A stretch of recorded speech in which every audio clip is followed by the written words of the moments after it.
Além da Vida, um encontro semanal com a doutrina dos espíritos, codificada pelo ilustre pensador francês Allan Kardec. Um momento de meditação, um momento de reflexão, um momento de luz. Além da Vida, uma mensagem de esperança para um novo amanhecer. Todos os domingos, às 8h30 da manhã, aqui, na Rádio Londrina.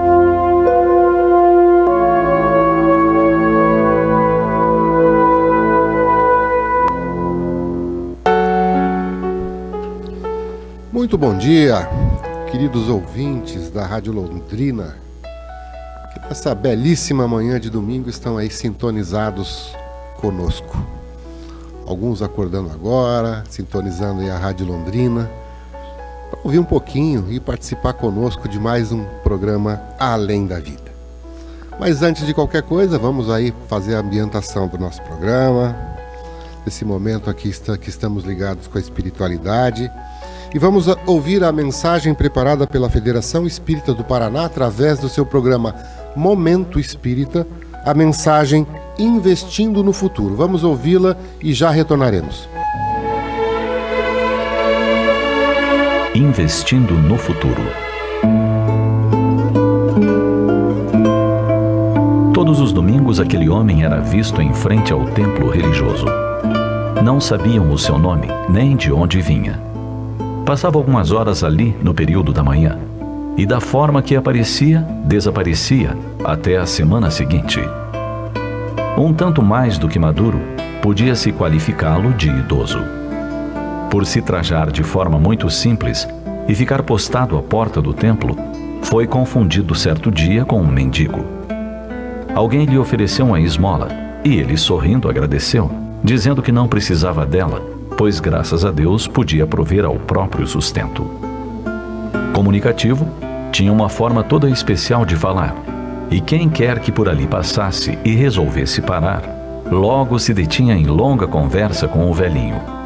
Contudo, ninguém lhe perguntava por que permanecia ali por algumas horas todo domingo. Até que certo dia alguém se aproximou dele e lhe perguntou o que fazia ali aos domingos, sem se importar com o tempo frio ou os dias de intenso sol e calor. A resposta foi rápida. Estou esperando os meus netos saírem da aula de evangelização. Na sequência, o bom homem foi esclarecendo o mistério de sua presença à porta do templo todos os domingos. Ele trazia desde alguns anos seus 2 netos para a escola de evangelização. Ficava do lado de fora, esperando a aula terminar para os levar de volta. Quando eram menores, disse ele, trazia os 2 ao mesmo tempo em sua bicicleta, porque longa era a distância. Agora que já tinham seus 8 e 10 anos, mais pesados e maiores, ele trazia um, retornava para casa e buscava o outro. Ao final da aula, fazia o trajeto inverso. Mas o senhor não cansa? Perguntou o interlocutor curioso. Afinal, já não é tão jovem. Não há problema, foi a resposta. Pois não dizem que é muito bom fazer ginástica, malhar como falam os jovens? Pois enquanto muitos pagam academia para malhar, eu saio de bicicleta e faço exercício. Trago meus netos para ouvirem falar a respeito de Jesus, de Deus, das coisas boas que o homem deve fazer para se tornar feliz. Imagine que enquanto conduzo meus netos para casa, eles vão me contando pelo caminho o que aprenderam. Cada dia mais me entusiasmo e fico à espera das suas aulas seguintes.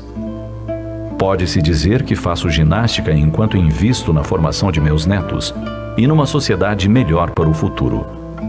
E além de manter-me em forma e com disposição, aprendo sobre essas coisas que fazem bem ao espírito da gente.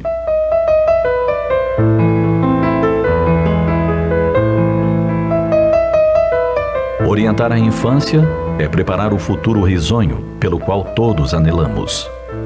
Conduzir os pequeninos para Jesus é atender ao convite do Divino Mestre, permitindo que dele se aproximem, não os impedindo por motivo algum.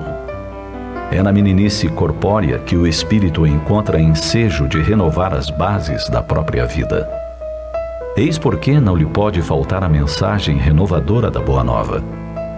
Não nos esqueçamos de ver sempre, no coração infantil, o esboço da geração próxima, guardando a certeza de que orientar a criança é assegurar ao mundo um futuro melhor.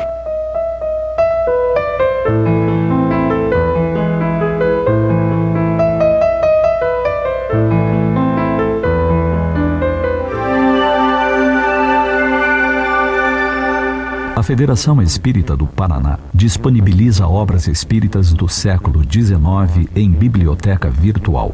A iniciativa pioneira garante para as gerações futuras o acesso a obras de vital importância para o conhecimento da ciência espírita. Para visitar a Biblioteca Espírita Virtual de Obras Raras, basta digitar bibliotecaespírita.com.br.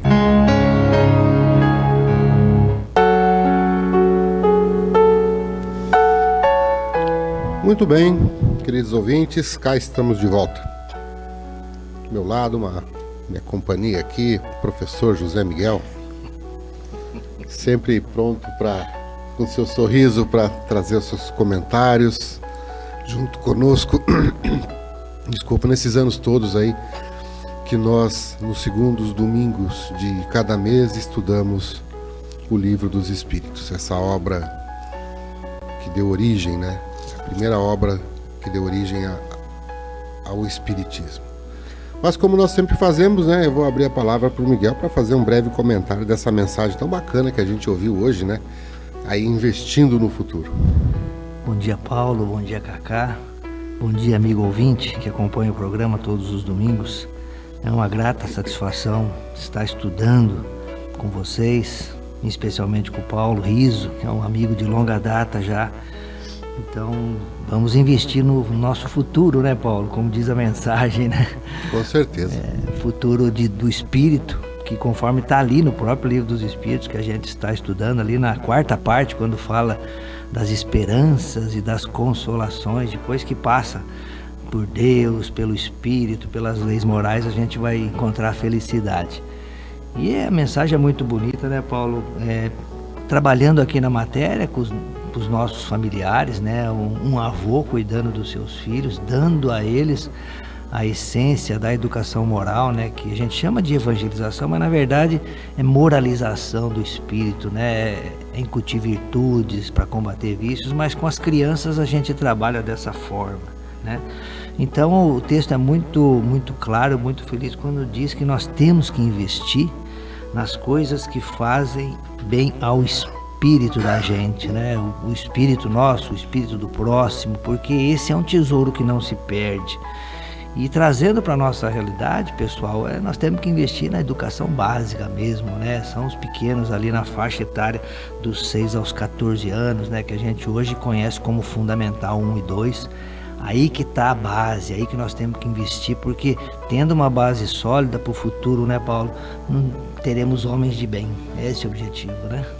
Um filósofo grego há muito tempo, há mais de 2000 anos, eu não lembro o nome agora, se ele era um pré-pitagórico ou não, mas disse assim: educai as crianças e não tereis que se preocupar com os adultos, ou eduque as crianças e não teremos crimes.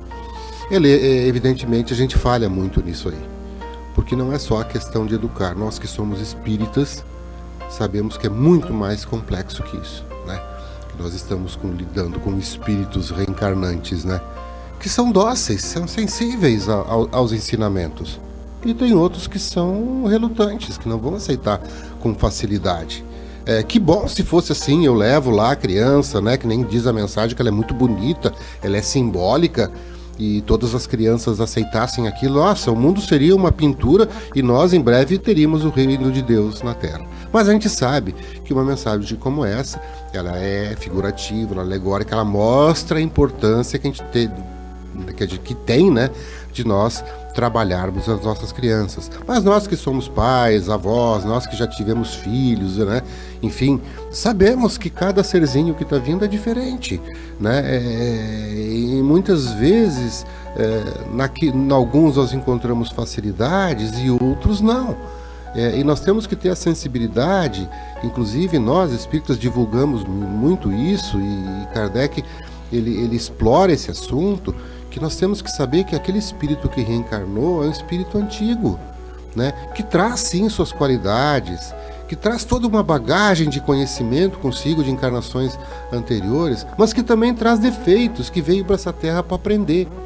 E compete a nós, pais, né? Nós os responsáveis, nós os tutores, né? Levarmos essas crianças aos bons ambientes, dizermos boas palavras. Não é só no ambiente religioso que isso acontece, é no ambiente doméstico, é na escola, é na vida cotidiana. Que bom se as religiões resolvessem os problemas. Nós temos tantas religiões boas aí no planeta e nós temos um mundo todo disforme. Nós distorcemos as coisas. Então tá lá no ambiente doméstico, o pai e a mãe educados, sensíveis, que não agridem, que não batem, que conversam. Então assim, a mensagem é bonita e ela nos ajuda a pensar no que nós devemos fazer. Mas não vamos nos limitar só àquilo que foi falado. Nós temos que ir muito mais além, né? Educar a criança em todos os momentos. Eu levo na catequese e daqui a pouco em casa eu fico brigando com ela, insistindo com isso, com aquilo. Não. A coisa tem que ser harmônica. E aí sim, se nós educarmos bem as nossas crianças, lá nas futuras gerações, os nossos adultos não cometerão crimes. Essa é a importância, para mim isso é fundamental. Paulo, você tocou num ponto e me permita alongar um pouco aqui antes de nós entrarmos no estudo. Você tocou num ponto que é crucial para nós entendermos a fase da infância. Muitas pessoas perguntam, mas se são espíritos já que trazem uma bagagem, reencarnantes, como você falou, por que ele não vem com a plenitude do seu conhecimento, do seu ser? E tem essa fase onde ele tem o esquecimento do passado, essa fase da infância. E você falou uma palavra-chave, espero que o amigo ouvinte guarde essa frase, a docilidade da infância. Sem esquecer que são espíritos imortais, que já viveram outras existências, né? Tanto que no plano espiritual nós não vamos ter criança. O espírito pode adotar a forma de uma criança para se apresentar a uma família. Imagina um pai e uma mãe que perdeu um filho por alguma causa com 4, 5 anos. Ele vai se apresentar naquela forma porque era a forma que eles identificavam. Mas o espírito no plano espiritual é adulto, com todo o seu conhecimento. Então essa fase da infância é importante porque, como eu falei, dos 6 aos 14 anos é uma fase que ele pode ser moldado, ou várias características podem ser mostradas, acrescidas, porque ele ainda não está na sua plenitude do espírito. Então depois ele vai adquirir essa consciência, mas tudo que foi passado para ele nessa fase da infância, coisa boa, né, Paulo? Ele não perde. Com certeza. Então fica a mensagem para nossa reflexão, muito bonita, aliás, né? E é um exercício diário, tá, gente? Isso aí não é só no domingo não que a gente faz isso, né? Isso aí é de segunda a sexta, isso é bom também lembrar, né? 24 horas. 24 horas por dia, que o Miguel falou aqui. Mas vamos lá. Vamos voltar ao nosso livro dos Espíritos, né? Estamos no comecinho de novo, na parte 2, capítulo 1, falando, né, dos Espíritos. E Kardec, de uma forma bastante didática, né? Nós já estamos falando isso há algumas semanas, meio que organizou as classes dos espíritos, dos mais imperfeitos até os mais perfeitos. Nós já falamos dos espíritos imperfeitos, né, num primeiro momento. Agora estamos falando dos bons espíritos, que nós começamos a falar no nosso último programa, né, que é, digamos, é a segunda ordem. Então Kardec fez a inversão. A terceira ordem são os espíritos mais inferiores, a segunda ordem os espíritos que já subiram um pouquinho na escala, ou seja, os bons espíritos, e lá no final, na primeira ordem, os puros espíritos. Então nós paramos na questão, né, ou no item número 110, que fala da terceira classe, né, que seriam os espíritos de sabedoria. Lembrando que na anterior, a quarta classe, seriam os espíritos sábios, certo? Os espíritos sábios. Então, na questão 109, quarta classe, espíritos sábios. Na 110, terceira classe, espíritos de sabedoria. Vamos ver o que é isso, senhor José Miguel? O texto é bem curtinho aqui. É sempre bom lembrar, pessoal, que essa categoria que Kardec coloca como os bons espíritos, né, é a categoria do nosso anjo guardião, do nosso anjo da guarda, do nosso anjo protetor. Cada um tem o seu, né? Por ordem de Deus, esses espíritos estão conosco. Cada um tem o seu, que acompanha a gente em toda a encarnação. Por quê? Porque sempre é um espírito de uma ordem superior. Como nós somos espíritos imperfeitos, né, Paulo? Isso. Então nós temos a nos acompanhar um espírito perfeito, que é da segunda ordem, e claro, e quem coordenou todo esse trabalho de apresentação da doutrina espírita foi o Espírito de Verdade, Jesus, que é um espírito puro. Isso está na obra, né? Hoje nós estamos vendo aqui uma dessas classes, né, que Kardec coloca aqui na segunda ordem, que são 4. Nós já vimos os espíritos benévolos, os espíritos de ciência e hoje os de sabedoria, como o Paulo comentou, né? Que diz assim, ó, olha que interessante o que caracteriza esses espíritos de sabedoria. As qualidades morais da ordem mais elevada são os que os caracteriza. Olha, qualidades morais.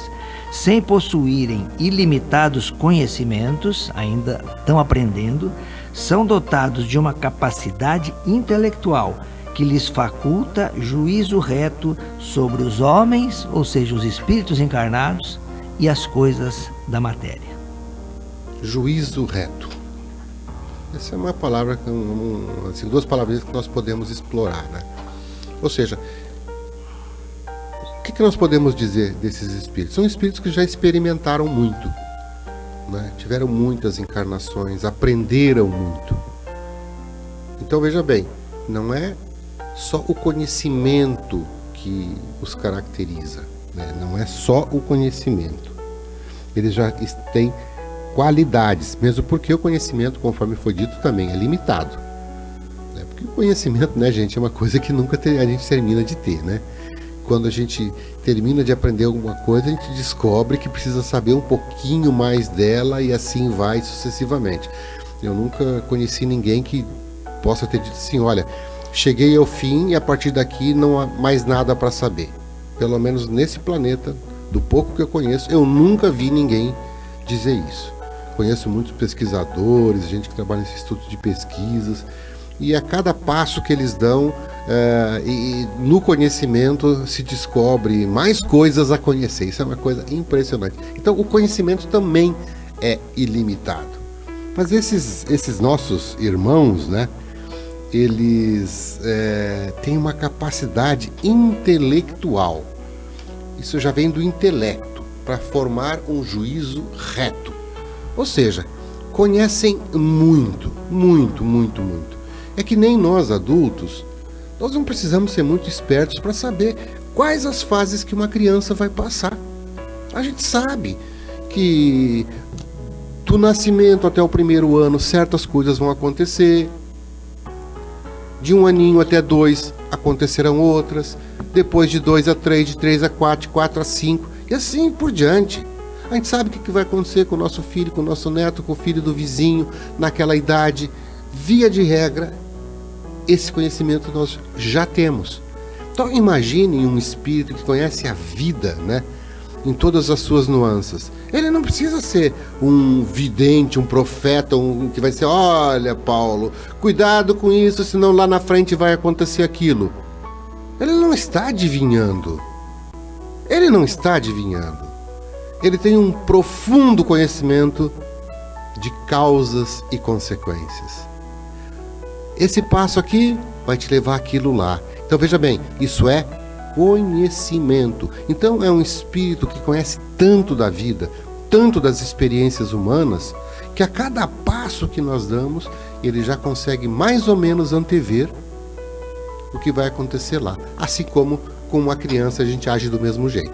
Uma criança com um brinquedo, uma faca na mão, numa situação perigosa, a gente diz assim, ó, olha, não faz isso que pode acontecer aquilo, e às vezes acontece. Então, não é adivinhação, né, Miguel? Isso é conhecimento, a gente sabe do que pode acontecer. Então imaginem esses espíritos, né, que conhecem muito, então eles já podem mais ou menos indicar-nos o caminho que as coisas tendem a dar certo, né? Porque não existe assim uma coisa que nos diga um determinismo, ó, vai dar certo. Porque nós temos o livre-arbítrio e muitas coisas podem mudar no meio do caminho, mas a probabilidade é alta. Então esses espíritos estão aí justamente para orientar as individualidades e as coletividades, né, a alcançarem os seus objetivos.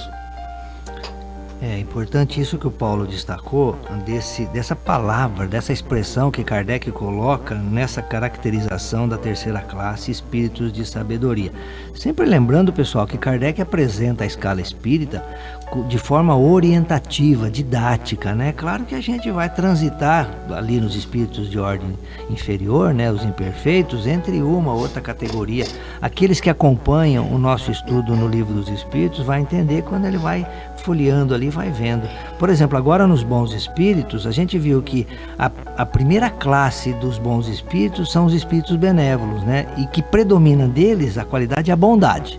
Tá. A segunda, os espíritos de ciência, se distingue pela amplitude dos seus conhecimentos. E agora nós chegamos nos espíritos de sabedoria, né? Que ali destacou qualidades morais elevadas, ou seja, bondade já predomina nele. Então, quando Paulo fala de juízo reto, que é a expressão que se destaca nesse parágrafo, é um exemplo que eu vou dar, por exemplo, duas pessoas conversando, né? A pessoa 1 tem a opinião 1, a pessoa 2 tem a opinião 2, e a gente fala assim, ó, é a opinião de um, a opinião de outro, e depois tem a verdade. Então esses espíritos, pelo seu conhecimento, pelas suas características morais, eles se aproximam muito da verdade, que é o que nós buscamos em qualquer situação da vida, seja na matéria, seja no espírito. Então isso facilita o nosso entendimento, porque quando a gente olha as leis morais, por exemplo, que é o que controla a nossa vida, que são as leis divinas, né? Que é o nosso código de conduta, o que nós devemos seguir para ser feliz, para alcançar a perfeição, chegar próximo a Deus. Quando Kardec apresenta as leis que nós vamos ver lá na frente, né, as 10 leis morais, a última lei que sintetiza todas as 9 fala de justiça, amor e caridade. Mas justiça é a verdade no seu mais amplo entendimento. Justiça. Tanto que a gente fala assim, né, Paulo? Ser bom é fácil, o difícil é ser justo. Porque o ideal é que a gente seja justo em todas as situações. Primeiro conosco, depois com as outras pessoas, né? Que aí a gente está espalhando esse entendimento real, verdadeiro. Então, juízo reto, olhem, esses espíritos têm juízo reto de quem? Dos espíritos que eles estão ajudando, que são os homens, né? Os espíritos encarnados aqui na matéria, né? E sobre as coisas da matéria também, essas coisas passageiras, que estão aqui à nossa disposição para nos auxiliar no progresso. E nós também, nós progredindo, nós auxiliamos no progresso da matéria. Olha o nosso planeta, né? Apesar das dificuldades que a gente existe e que acompanha hoje, né? Principalmente de ordem moral, as guerras, né? As misérias, mas olha quanto que o homem já contribuiu, e hoje se fala muito em sustentabilidade, né? Em meio ambiente, em produção sustentável, sem poluir, sem agredir. Então é uma preocupação que o homem tem de viver com tecnologia, mas cuidando do ambiente, né, Paulo? Sim. E você tocou num assunto, Miguel, que eu acho muito importante nessa questão da justiça. E nós espíritas usamos duas expressões que a gente encontra dentro da obra espírita, né? A cada um conforme a sua necessidade e o seu merecimento. Gente, vocês não fazem ideia da complicação que é isso, viu? Tá? Nós não vamos nos estender nesse assunto, porque esse assunto daria margem para mais uma conversa longa. Imaginem saber a necessidade de cada um e realmente o que cada um merece. Porque quando a gente, digamos assim, determina, indica, aponta um caminho, nós somos responsáveis por isso. Quando nós ensinamos alguma coisa a alguém, quando nós demonstramos alguma coisa a alguém, quando nós sugerimos alguma coisa a alguém, nós passamos a ser responsáveis por tudo que aconteceu a partir disso, às vezes numa simples conversa.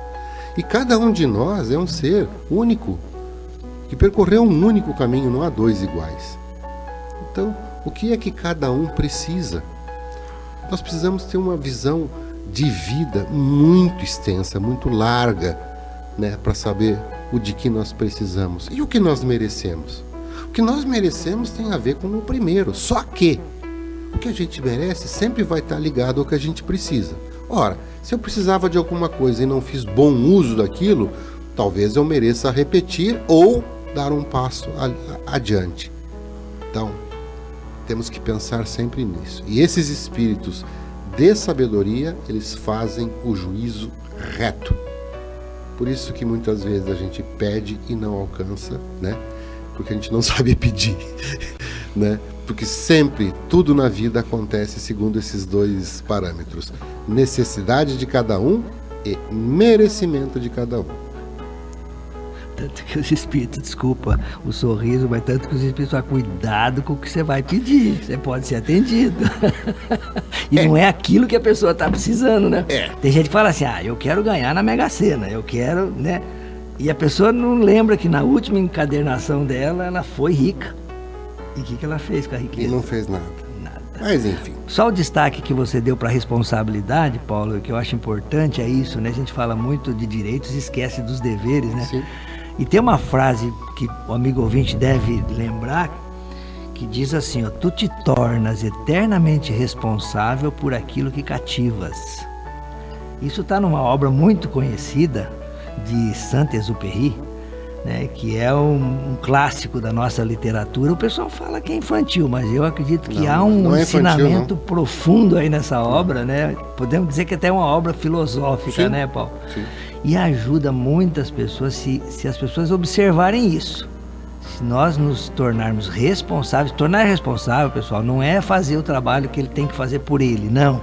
É orientar da menor maneira possível, que ele saiba pescar, né? Até certo ponto agendar o peixe, mas depois de um tempo ele tem que saber pescar. E isso nós vamos estar fazendo de maneira responsável, né, Paulo? Isso que é importante. E essa citação que o Miguel falou e não disse, falou o milagre, mas não falou o santo, é o Pequeno Príncipe, tá? Essa obra é o Pequeno Príncipe, um livro de literatura infanto-juvenil, mas que qualquer adulto pode ler ao longo da vida e sempre vai tirar grandes ensinamentos dali. Bom, vamos lá. Questão número 111, né, Miguel? Vamos lá para a segunda classe agora. Nós estamos na penúltima classe na ordem, né, que Kardec estabeleceu para classificar os espíritos, que seriam os espíritos superiores. Vamos entender o que é isso agora. É a última classe dos bons espíritos, sim, né? Então, pessoal, isso aqui vai resumir tudo que a gente falou de hoje para trás aí, né? Dos benévolos, dos de ciência e os de sabedoria. E Kardec diz assim, ó, esses em si, os espíritos superiores, reúnem ciência, sabedoria e bondade. Da linguagem que empregam, se exala sempre a benevolência, palavrinha-chave desse parágrafo. É uma linguagem invariavelmente digna, elevada e muitas vezes sublime. Sua superioridade os torna mais aptos do que os outros a nos darem noções exatas sobre as coisas do mundo incorpóreo, ou seja, o mundo espiritual, dentro dos limites do que é permitido ao homem, o espírito encarnado, saber. Comunicam-se complacentemente com os que procuram de boa fé a verdade e cuja alma já está bastante desprendida das ligações terrenas para compreendê-la.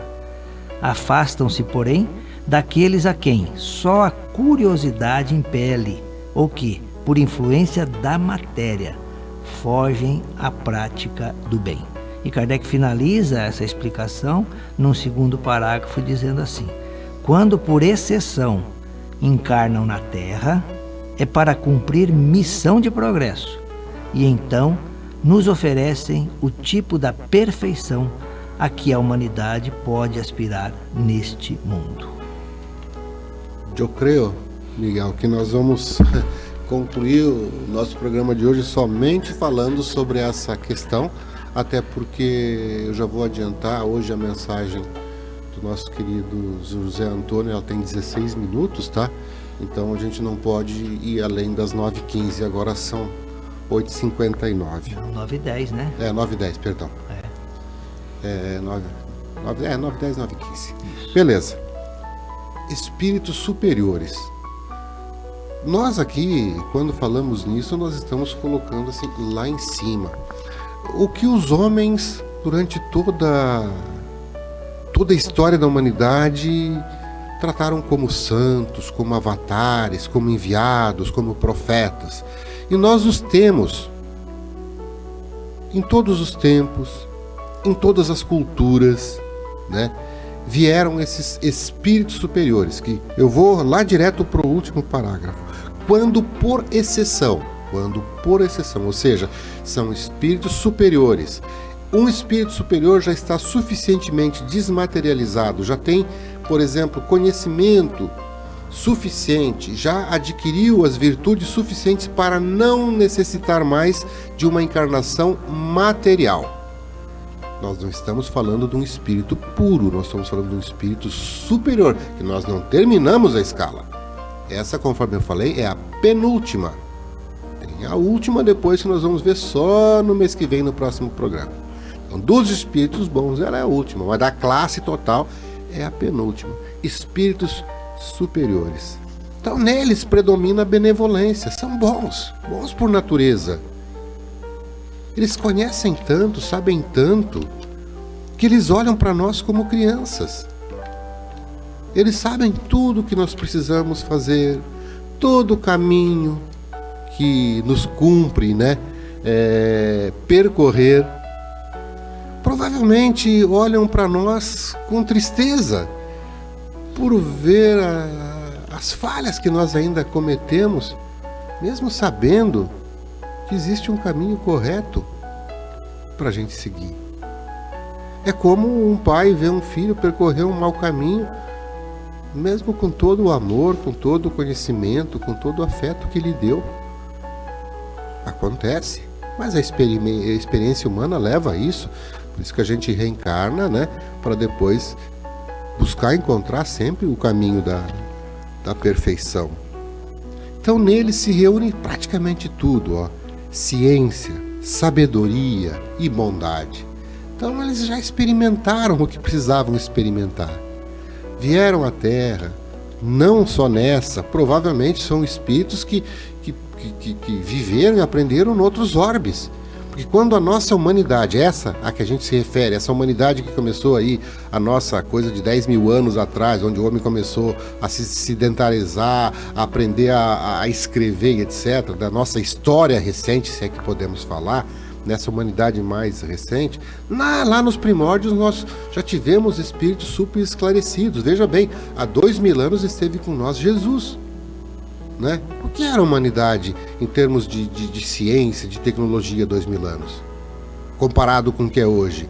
E naquele momento veio um homem falar de amor, falar de perdão, no meio ainda de uma sociedade totalmente embrutecida, que mal conhecia a lei do olho por olho, dente por dente, onde as condições de vida eram absolutamente diferentes da que nós temos hoje.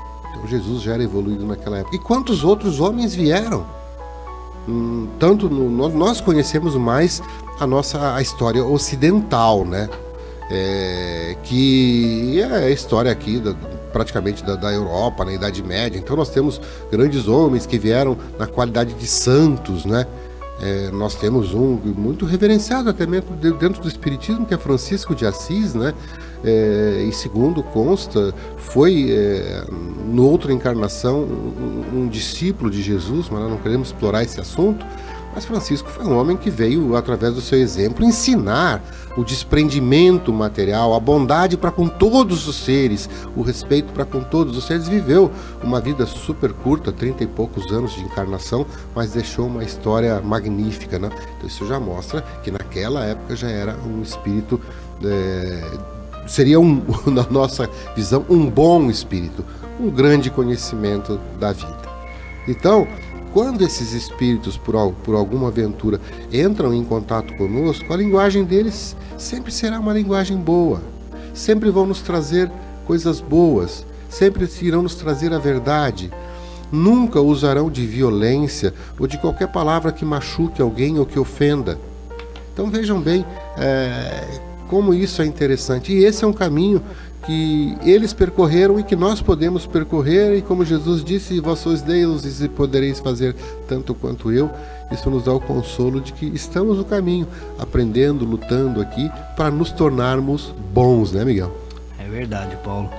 Uma coisa que nós aprendemos, pessoal, quando a gente estuda Kardec, quando a gente lê as suas obras, é estar atento aos escritos, porque todos vocês sabem, a doutrina foi apresentada na França no final do século XIX.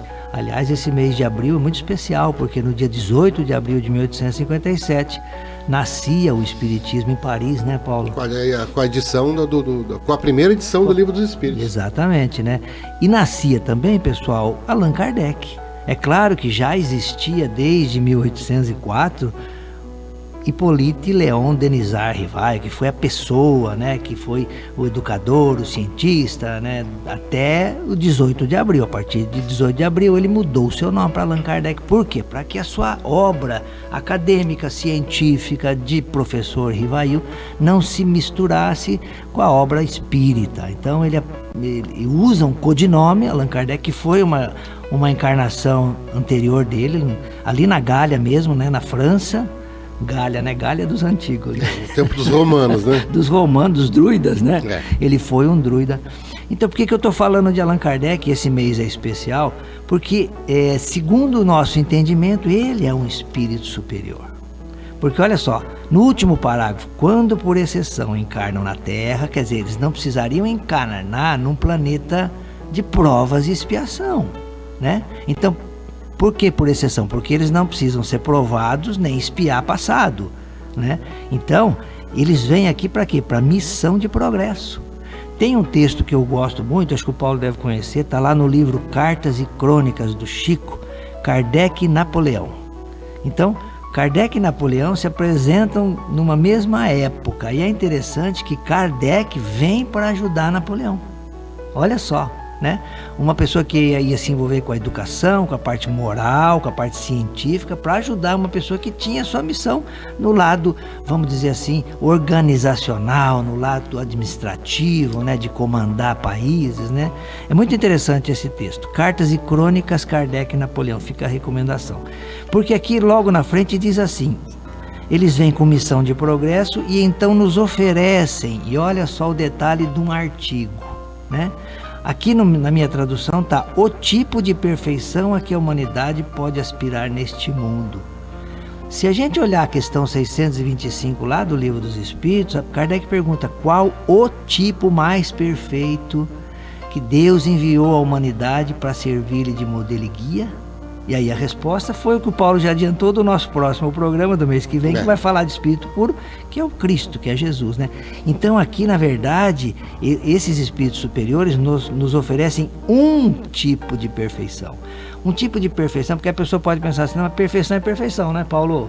Ou é perfeito ou não é perfeito, é perfeito ou é imperfeito. Não, mas tem as gradações, né? Desculpa te interromper, entender a perfeição é como entender Deus. Então, Deus... Como nós não conseguimos entender Deus? Então, mas para simplificar e não querer confundir, Deus é a perfeição absoluta. Então nós vamos ter perfeições relativas, o Cristo é uma perfeição relativa, nós caminhamos para a perfeição relativa, espírito superior é um tipo de perfeição relativa que a gente pode almejar aqui na humanidade. Então olha o que faz um artigo, né, se a gente passa despercebido e pode achar que há contradição na própria doutrina, mas não é. Muitas vezes são erros de tradução. Mas é isso, ó. E Kardec tinha ali orientar um espírito de ordem superior, que seria quem? O próprio Cristo, que era o espírito puro, né, Paulo? Exatamente. Então, minha gente, fica aí o convite à reflexão. Quando o Miguel e eu falamos aqui, é sempre a nossa visão, a nossa interpretação, fruto do nosso conhecimento, da nossa experiência humana e até espiritual de outras oportunidades. Então, nunca levem como definitivo que se fala num programa como o nosso de rádio. Porque nada é definitivo, tudo é relativo. Nós estamos aqui para aprender, nós estamos aqui para estimular as pessoas a buscar o conhecimento. Mas também não é lendo o livro que a gente adquire conhecimento.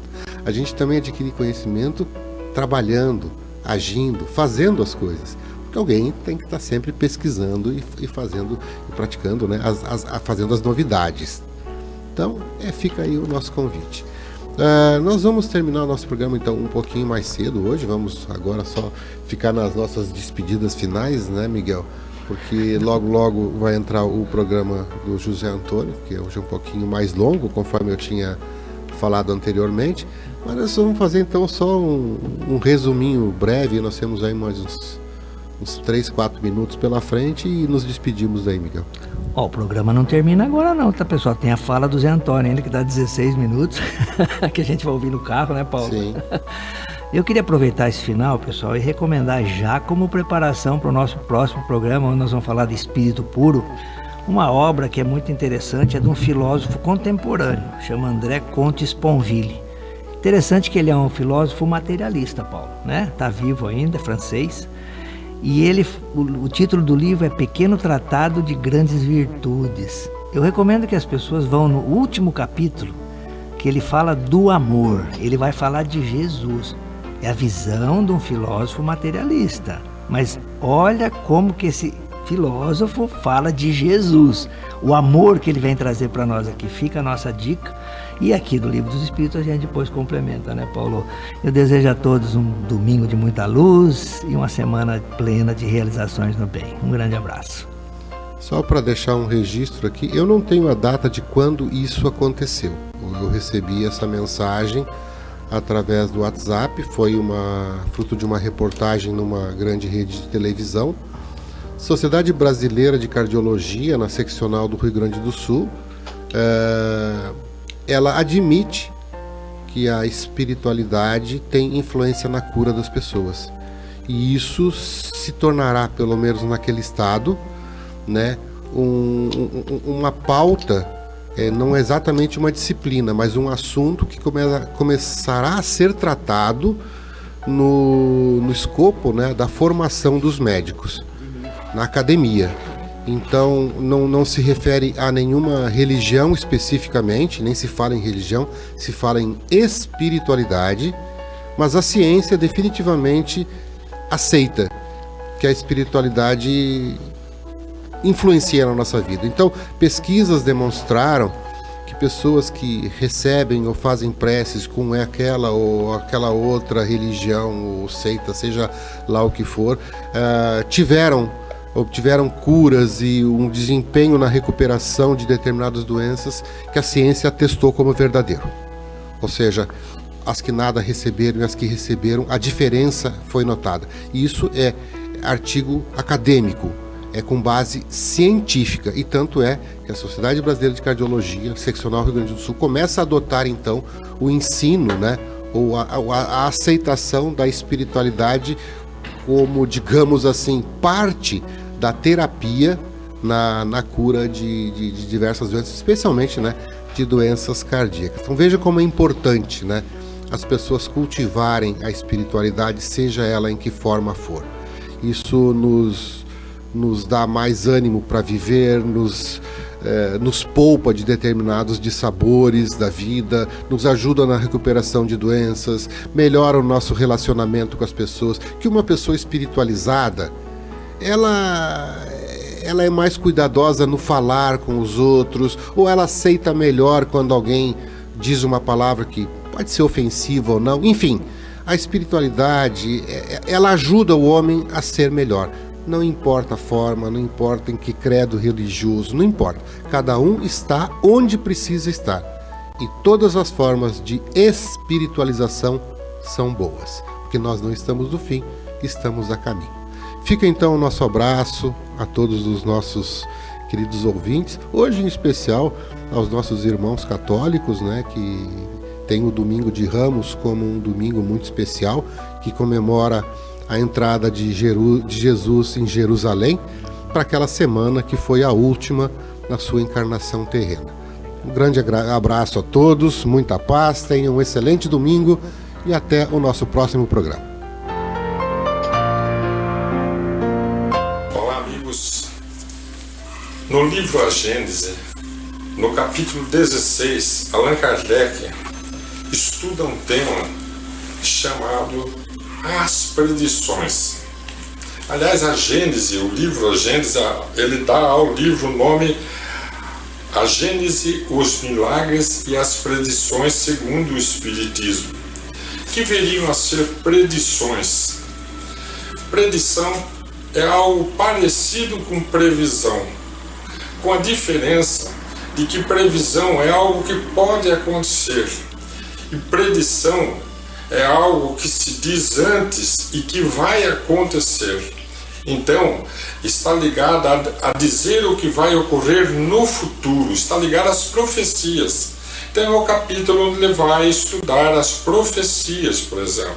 Então nós sabemos que houve vários profetas estiveram no nosso mundo, muitos com o dom de prever, não, de predizer o que iria acontecer no futuro, inclusive a vinda de Jesus e que ele seria crucificado.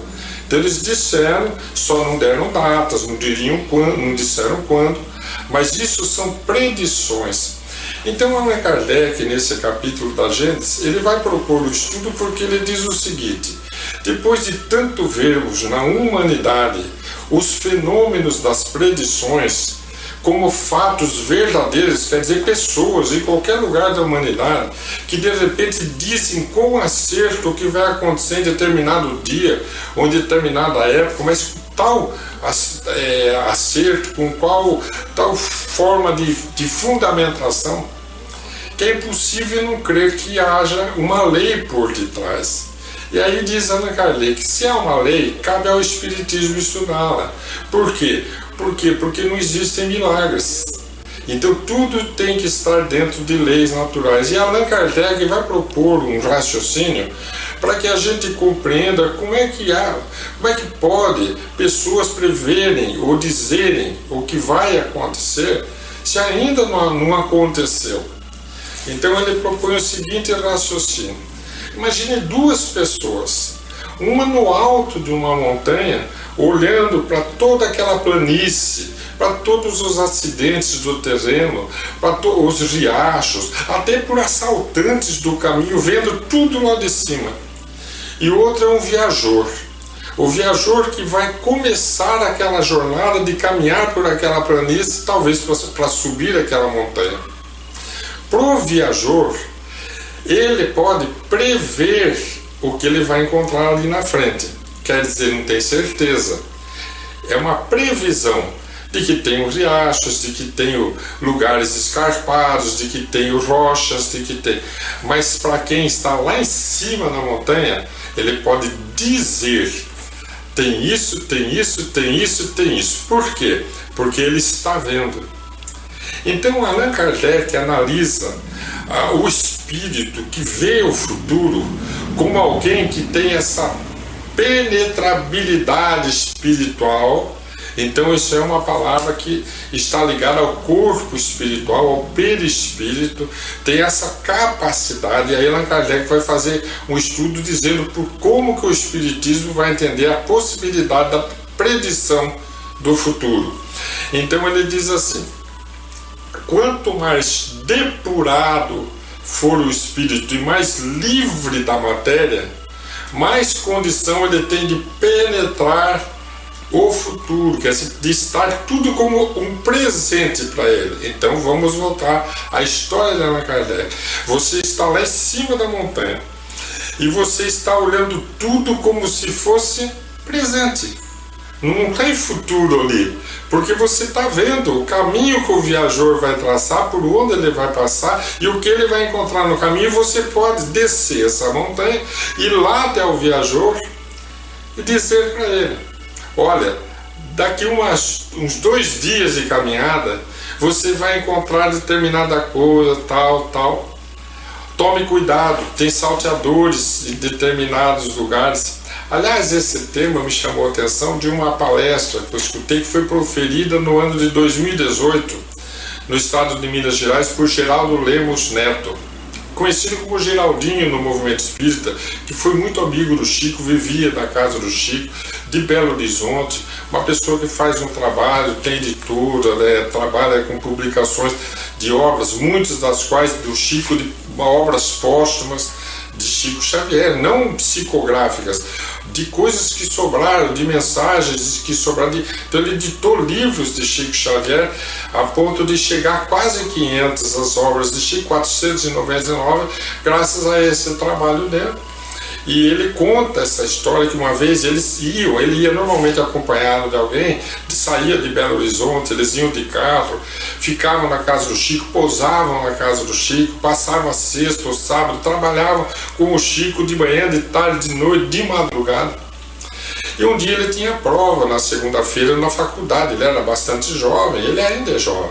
E ele trabalhava na faculdade, estudava na faculdade de Ciências Contábeis, segundo ele narra. E ele tinha prova, e a prova era muito difícil, e ele não podia deixar de ir bem.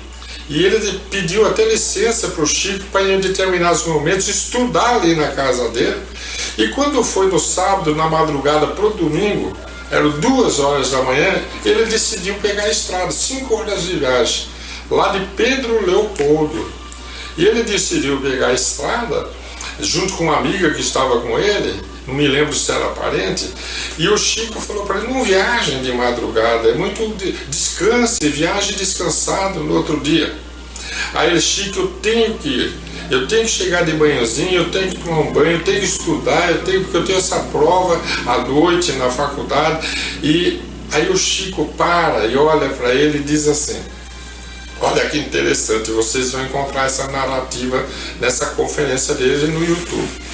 Ele diz assim para o Geraldinho: então, olha, Geraldinho, quando você estiver descendo as serras da Alterosa, perto da cidade, da entrada da cidade Campos Bonitos, se eu não me engano, não conheço a região de Minas, mas se eu não me engano é esse nome.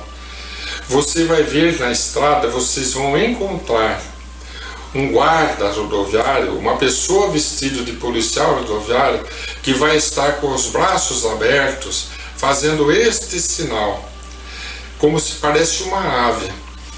O Geraldinho disse que ele repetiu essa cena 3 vezes. Ele vai estar fazendo esses movimentos, pedindo para vocês pararem. É coisa ruim. Não pare. E aí, a amiga dele, que estava com ele, começou a chorar. Ela não queria viajar, porque o Geraldinho, teimoso, não, nós temos que ir. O Chico já avisou, já nos preveniu, nós vamos prevenido.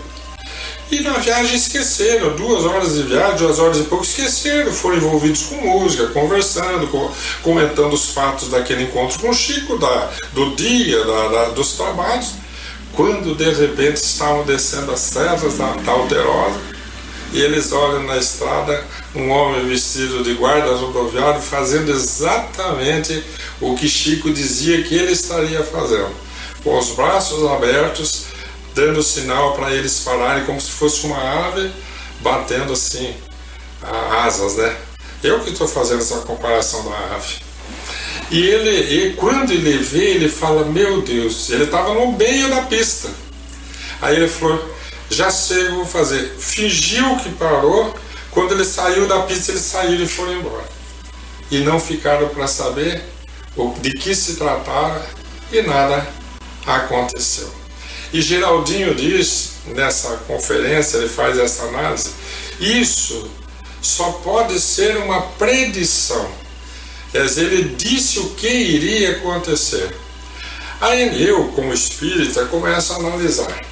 Vamos dizer que os espíritos superiores estavam lá, sabendo já que estavam aqueles bandidos assaltando os carros na estrada. Então, sabendo que se faziam de guarda, sabendo que estavam dando sinal, então poderia ser só um recado espiritual. Poderia. Mas por que poderia ser uma predição? Porque poderia o guarda não estar lá na hora que eles passassem. Como é que o Chico iria dizer que o guarda estaria lá na hora que eles estariam passando? Quer dizer, isso foi 3 horas antes que o Chico disse 3 horas antes. Como ele poderia afirmar que estaria lá o guarda 3 horas depois, sinalizando para eles parar, se ele não tivesse visto aquela cena? Então aí nós vamos voltar para os estudos de Allan Kardec. Allan Kardec usa 2 palavras muito interessantes sobre o tema capacidade espiritual para predizer o futuro. É prever. Prever é dizer algo que pode acontecer. Predizer é dizer o que acontecerá, com certeza. Então, ele diz que chama-se espiritualização do espírito ou desmaterialização do espírito. Gente, olha que interessante os termos que Allan Kardec usa. Para a gente entender espiritualização do espírito, se a gente for pensar moralmente, a gente vai pensar na espiritualização, na evolução moral do espírito. Mas não é isso que Allan Kardec está dizendo, porque ele usa uma palavra antônima para dizer a mesma coisa, desmaterialização. Em vez de falar espiritualização, ele fala desmaterialização do espírito. Então aí nós vamos entrar no estudo do perispírito, do corpo espiritual. Nós temos que recordar que o corpo espiritual é formado pelas energias do ambiente, do mundo em que nós vivemos. E conforme a evolução do espírito, as substâncias que vão formar o nosso corpo espiritual vão ser mais purificadas ou mais densas. Daí então a formação dos espíritos, que a gente chama de espíritos elevados, espírito de luz, porque brilham, ilumina-se as energias superiores, e os espíritos das trevas, porque são espíritos negativos, são tão densos que são escuros, e a gente chama de espíritos das trevas, por causa da constituição do corpo espiritual. Então, quando Allan Kardec vai colocar em consonância o raciocínio do corpo espiritual com a capacidade de penetrar o futuro, ele vai usar a condição do corpo espiritual estar mais espiritualizado ou mais desmaterializado. Aí então Allan Kardec vai nos levar, vai nos remeter para o raciocínio da evolução moral. Porque para que o corpo espiritual esteja ou seja muito depurado, o espírito tem que ser moralmente muito elevado. Porque só espíritos muito elevados conseguem ter o corpo espiritual muito depurado. Então, teoricamente, segundo Allan Kardec, os espíritos que têm a capacidade para penetrar o futuro, para vislumbrar como se fosse presente, como se fosse algo que estivesse acontecendo e não que iria acontecer, como aquele homem em cima da montanha que olha para algo que está acontecendo como presente e não que vai acontecer, ele precisa ser um espírito elevado. Ou diz Allan Kardec nesse capítulo da Gênese, que eu convido a todos a estudar e vão encontrar muito mais coisa, ou além de ser um espírito muito elevado, ser alguém que recebeu a missão de prever, de predizer o futuro, como os profetas. Seriam eles espíritos muito elevados ou receberam o dom da predição como missão aqui na Terra? Então já bastaria. Aí nós perguntamos, mas e o Chico? O Chico estava encarnado. Então Allan Kardec, também na Gênese, capítulo 16, que é sobre são as predições, que ele divide lá em 3 subcapítulos, a presciência e outros, ele vai falar que os encarnados têm mais dificuldades de predizer o futuro porque o corpo material, usa Allan Kardec na tradução do livro que nós temos, a palavra amortece as capacidades do espírito. Então nós estamos falando num outro sentido espiritual. Quando Allan Kardec estuda a dupla vista, a emancipação da alma, ele está falando nesse 6º sentido do espírito, que já entra nas possibilidades do perispírito, do corpo espiritual. E a predição do futuro é uma capacidade muito limitada, dada às pessoas de alta envergadura moral, que estejam encarnadas ou que receberam a missão de serem profetas, como nós vemos no Velho Testamento, a história de vários profetas que predisseram o que aconteceria na vinda de Jesus ou em outros momentos que iriam acontecer, como as profecias de São Malaquias, como é dito na igreja de São Malaquias, que é uma das pessoas que está no Velho Testamento, que são dezenas de profecias que ele faz. Então vamos guardar esse raciocínio. Espiritualização do corpo espiritual ou desmaterialização. Então, para isso, evolução moral do espírito. Quanto mais evolui o espírito, mais desmaterializa o corpo espiritual. Quanto mais fora do corpo, mais condição de predizer o futuro. Por isso é possível um espírito superior vir trazer-nos a informação do que vai acontecer daqui tanto tempo. E aí se pergunta, mas por que então isso não acontece com frequência?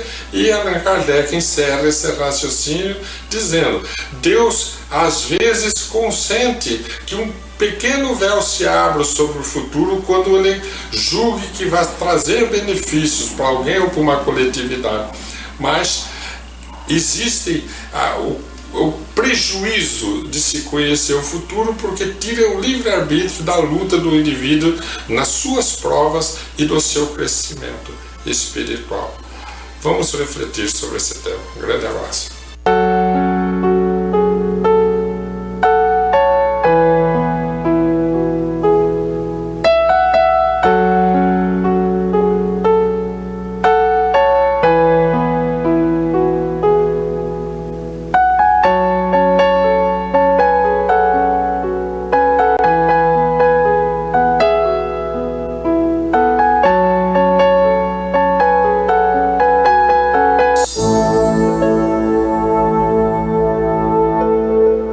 Além da Vida, um encontro semanal com a doutrina dos espíritos, codificada pelo ilustre pensador francês Allan Kardec. Um momento de meditação, um momento de reflexão, um momento de luz. Além da Vida, uma mensagem de esperança para um novo amanhecer.